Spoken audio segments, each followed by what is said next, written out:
Perfect. Good morning, everyone. My name is Tasha Duje, and welcome to Mac's Call for Proposal Information Session, English Edition. Again, my name is Tasha Duje. I am currently a part of the Mac board, and I'm happy for y'all to be joining me today for this information around our call for proposals. And so let's take it from there. So I'm about to share my screen. Can everyone see my screen? Give me a thumbs up, a reaction, a voice. Perfect. Thank you very much. All right. So, like I said, we are here for the information for call for proposals. Just want to give you some brief history. This is our current board. There are 11 of us, and we represent many countries in the Caribbean. Shawnee represents Jamaica, Elena, the Bahamas, Katarina is in Guadeloupe, Susan, I believe, is in Martinique, Alexandra is in Canada, Nyasha in Panama, Ariana is in the States, Lourdes is in the States, but also representing Puerto Rico. I myself am situated in the United States, but I am of Haitian descent. We have Aina, who is in Martinique, and then we have Matthew, who's also in Guadeloupe. I'm about 99% sure of that, but it's early in the morning, and that's all is well. Oh, and Ariana is representing Panama. Excuse me for that.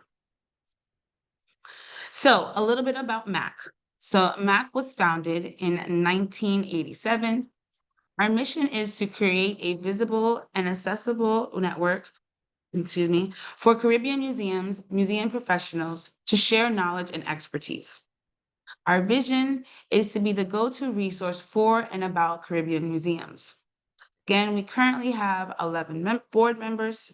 Our general membership ranges between 40 to 75, and our pro- programmatic offerings are conferences, travel scholarships, educational programs, exchange programs, and much more. The languages that we speak to are English, French, Spanish, Dutch. Just a little bit of history about last year's conference. Our conference was in Nassau, Bahamas from March 1st to the 5th, and our theme last year was the power of museums. We had 162 conference attendees. It was our largest to date, representing 60 institutions. We had 49 presenters and 29 plus volunteers. As you can see, we had representation from 21 different Caribbean countries and 10 sponsors. But we are here today to talk about this year's conference. I'm wanting to highlight Ariana Curtis and Nyasha Warren as the two main people who are stewarding and shepherding this year's conference. So, the conference will take place in the Republic of Panama. The dates are from November 12th to the 16th. These are our co-hosts, Samap and MUCI. As I mentioned, these Ariana and Nyasha are our co-chairs.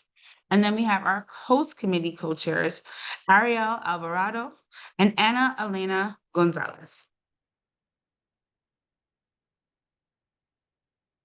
Today, we are here to go over the theme and really go over the application to highlight areas of importance and clarity and leave the floor open to you if you have any additional questions.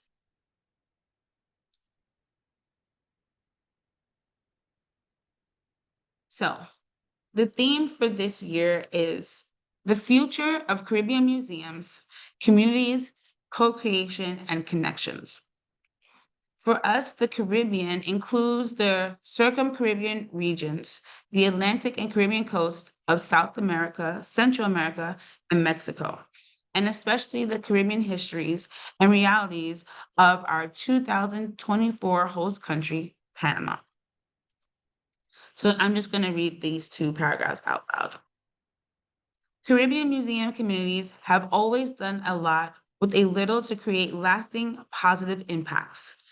Shifts in our global cultural and political landscapes are demanding even more from the cultural heritage sector: more transparency, more accessibility, more community focus, more equity, more diversity, and more public accountability.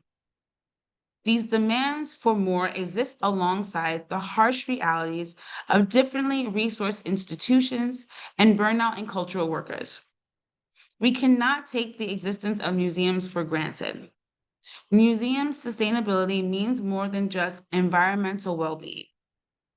Museum sustainability also depends on building community and capacity within and beyond the cultural heritage sector, co creating with colleagues and museum publics, and connecting with a diversity of stakeholders for future museum professionals.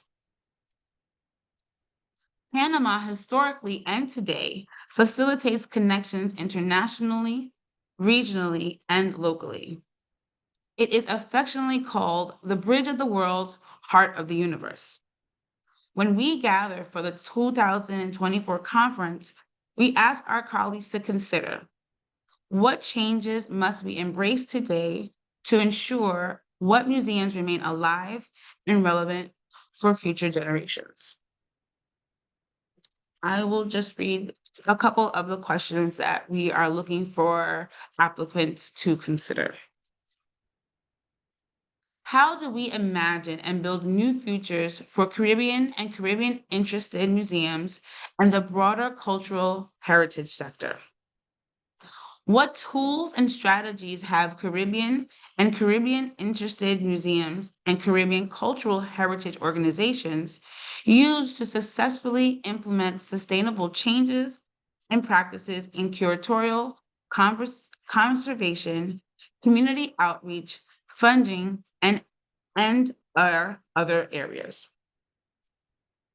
What responsibilities do Caribbean and Caribbean interested museums and Caribbean cultural heritage organizations have in leading anti colonial practices, including but not limited to dismantling harmful practices, engaging in conversations around identity and belonging, and reimagining communities?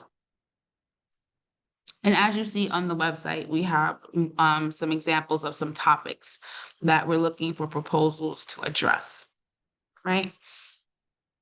So with that, I want to emphasize that the deadline for our proposal submission is March 31st, and the announcements and notifications will happen no later than May 15th of this year. Do we have any questions or comments thus far?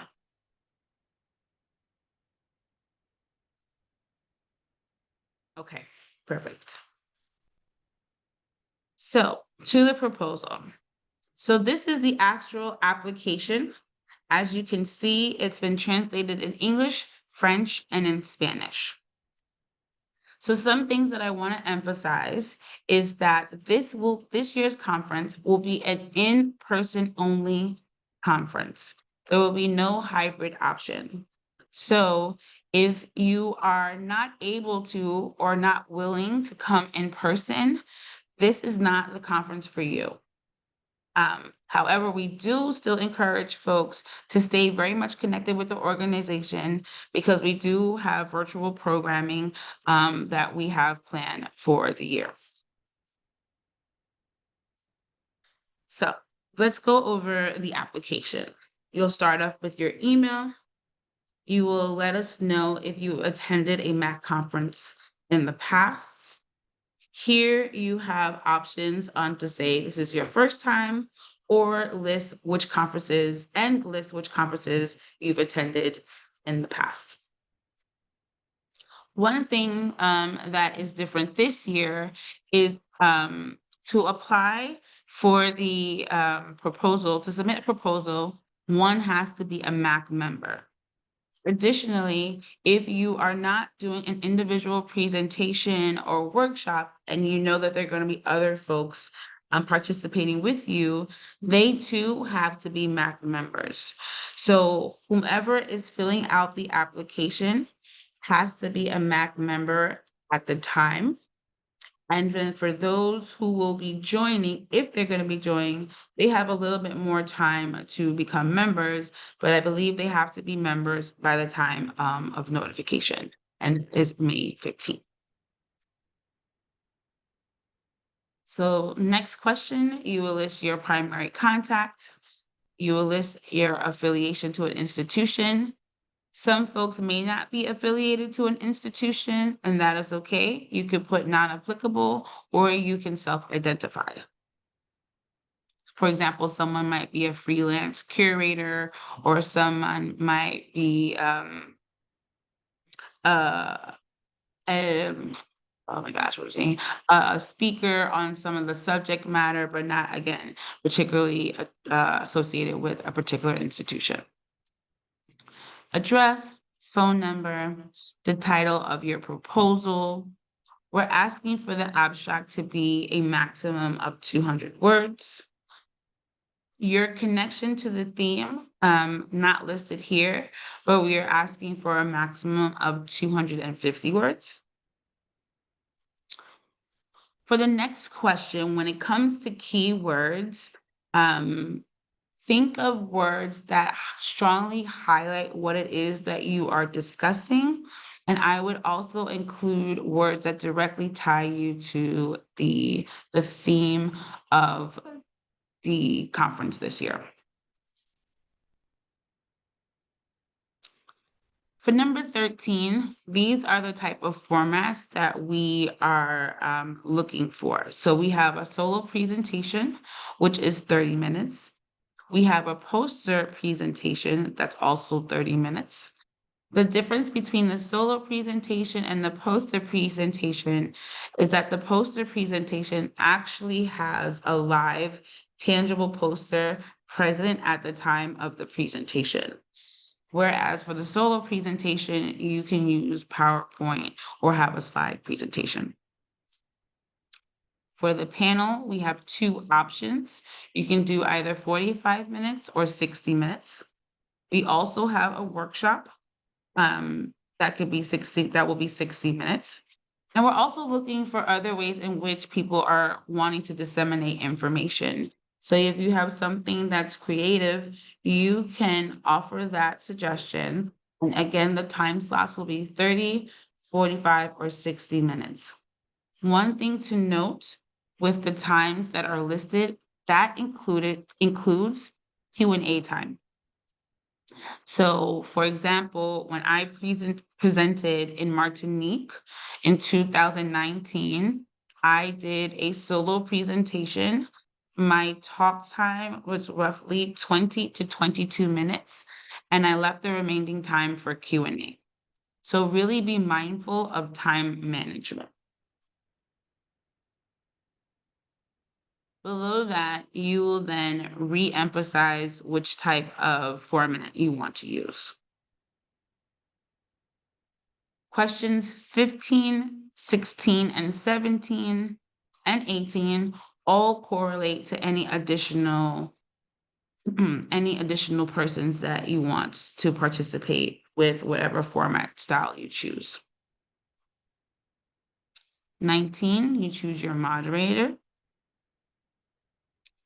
Number 20 here helps us to really figure out and identify who you want to be speaking to with regard to your audience. This helps us with the scheduling component of the program.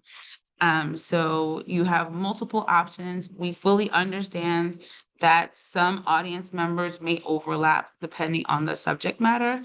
So you here get to decide what all the areas in which you feel that your topic will have touch points on.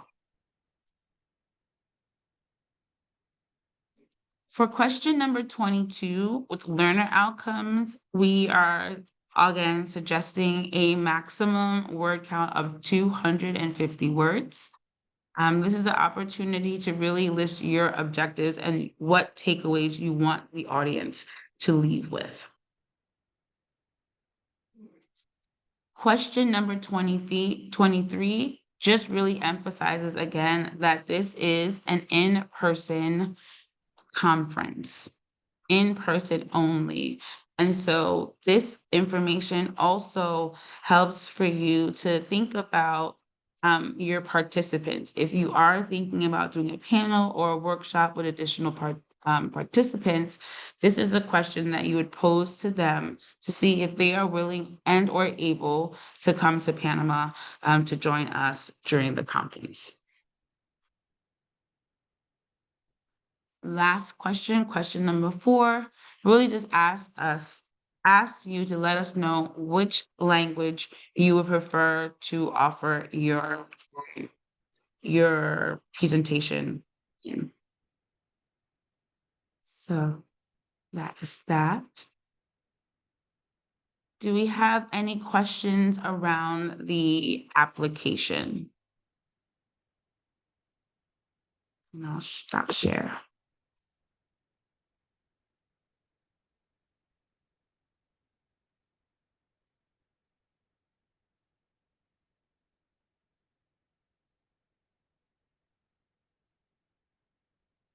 Any questions, thoughts, comments? Like I mentioned previously, I did present at 2 MAC conferences. So this really is an opportunity to ask me for feedback or any tips, if you so choose.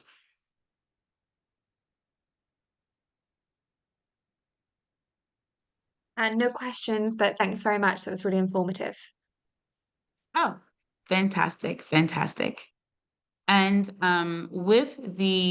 so again, wanting the point of the informational really was to like just go over the new shifts within the application, also to go through the application in real time, and also have you have opportunity to um, if anything arose in real time, to have it addressed by someone who is a part of the organization.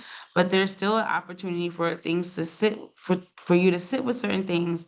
And if you have any additional questions, you can just reach out to our secretariat email, which I will put up on the screen here. And to make sure that your questions go to the right people in a timely manner, we advise that you put in the subject line question around conference proposals. So the application is pretty self-explanatory, but again, really wanting to allow for folks to engage with us as board members and also to think about what is relative to the conversation at hand right now, and thinking about what you'd like to contribute to the overall conversation when we are in June.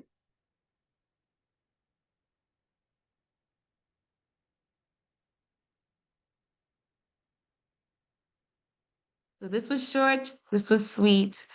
If no one has any additional questions, this recording will be posted on our platform for anyone to review afterwards.